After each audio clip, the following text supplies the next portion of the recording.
কোনো জাঁকজমক নেই, নেই কোনো হাত ডাক, সুসজ্জিত চেয়ার টেবিল না থাকার পরও এই হোটেলে দুবেলা এসে খেয়ে যান অসংখ্য মানুষ। হোটেলটিতে নেই কোনো ক্যাশ কাউন্টার, কারণ এখানে খেতে লাগে না টাকা। খাবার বিনামূল্যে ঠিকই, তবে একেবারে ফ্রি নয়। খাবারের বিনিময় মূল্য হিসেবে করতে হবে একটি ভালো কাজ। ফুটপাতের গায়ে লাল টকটকে হরফে বড় করে লেখা ভালো কাজের হোটেল। ঢাকার বিভিন্ন স্থানে চলে তাদের এই ভালো কাজের হোটেল, যেখানে প্রতিদিন খাবার খায় কয়েকশো মানুষ। প্রতিদিন আমরা কর্ম করার পাশাপাশি যখন এই খাবারটা এখানে দেয়, টাইম আছে একটা, বুঝছেন? আমরা প্রতিদিনই বলে আইসা খাইয়া দেয়, বলে কি আমরা প্রতিদিনই আসি। একটা ভালো কাজের বিনিময়ে খাইতে পারি, বুঝছেন?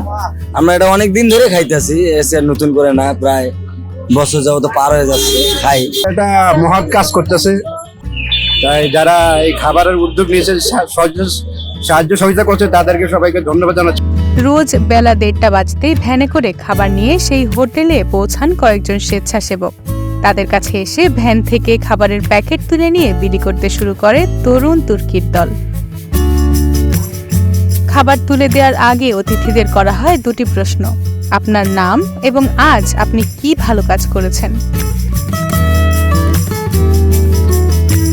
কেউ হয়তো জানান অন্ধজনকে রাস্তা পারাপারে সাহায্য করার কথা, কেউ আবার কোনো একজন নিঃস্ব মানুষকে বিনা পয়সায় গন্তব্যে পৌঁছে দিয়েছেন তার রিক্সা। বৈধ লোক, জানার কাছে পূর্ণ ভাড়া ছিল না, 80 টাকার ভাড়া আমি 30 টাকা দিচ্ছি, আমাকে আমি 30 টাকা ইন্টাকে নিয়ে গেছি, ঠিক যায়নি। আজকে একজন বাড়ি থেকে আসছিল, তো চিনে না, খালি ছিল, গাড়ি কোথায় দিচ্ছে।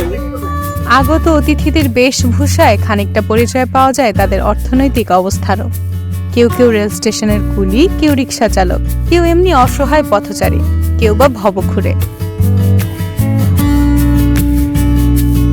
কিন্তু কিছু না কিছু ভালো কাজ সকলেই করেছেন। ঢাকার একদল তরুণ সাধারণ মানুষকে ভালো কাজে উৎসাহ দিতে খুলে বসেছেন এই ব্যতিক্রমী হোটেলটি। শহরের অসহায় মানুষদের খাওয়ান অন্তত একটি ভালো কাজের বিনিময়ে। তবে কোনো ভালো কাজ না করলেও আপনাকে অভুক্ত ফিরতে হবে না সেখান থেকে। আগামী দিন 2টি ভালো কাজ করার শর্তে আপনি খাবার পাবেন। আমাদের বড় ভাই আরিফুর রহমান শিহাব ভাইয়া, ওনারা মূলত বন্ধুরা মিলে আমার এই কার্যক্রমগুলো শুরু করেন। তখন আসলে এখন যেভাবে রেগুলারই হয়, তখন এভাবে রেগুলার হতো না। তখন হচ্ছে বিভিন্ন অকেশনে বা বিভিন্ন মাসে একটা বা বিভিন্ন দিন ঈদে ইভেন্টগুলো হতো।